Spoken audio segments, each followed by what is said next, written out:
Nolens était un petit garçon plein d'énergie. Il courait partout, s'enthousiasmait pour les choses nouvelles. Et adorait poser 1000 questions.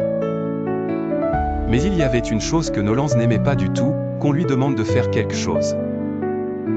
À la moindre demande, Nolens se mettait en colère.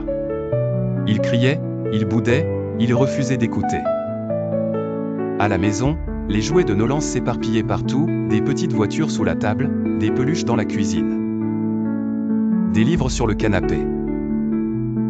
Un jour, sa maman s'approcha doucement. « Nolens, tu peux ranger tes jouets, s'il te plaît ?» Mais Nolens répondit en criant « Non.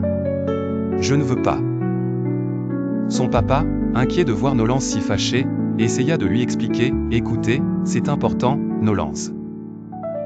Ranger ses jouets aussi. » Mais Nolens ne voulait rien entendre.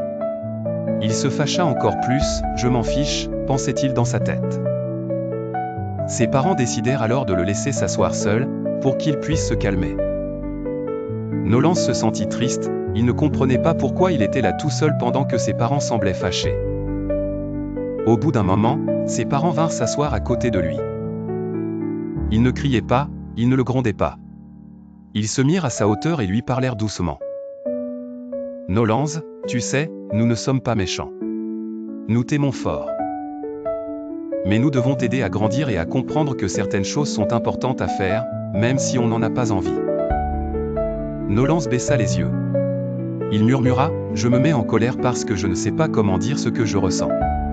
Quand je suis fâché, j'ai envie de crier, je ne sais pas parler. » Ses parents sourirent et lui expliquèrent, « Se battre ou crier ne règle rien.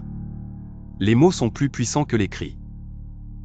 Si quelque chose te gêne, tu peux en parler calmement et expliquer ce que tu ressens. » Cette nuit-là, Nolens réfléchit fort à tout ce qu'on lui avait dit.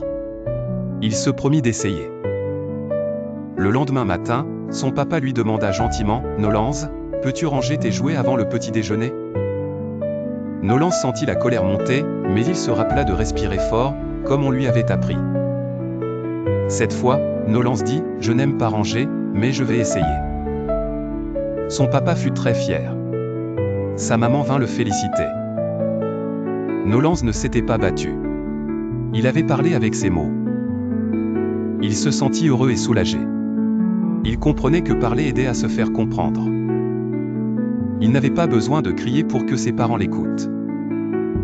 Les enfants, retenez bien, quand tu te sens en colère, respire bien fort, puis dis avec des mots ce que tu ressens. Tes parents ne sont pas des vilains, ils t'aiment et veulent t'aider à grandir. La communication et le respect rendent la vie plus douce pour tout le monde.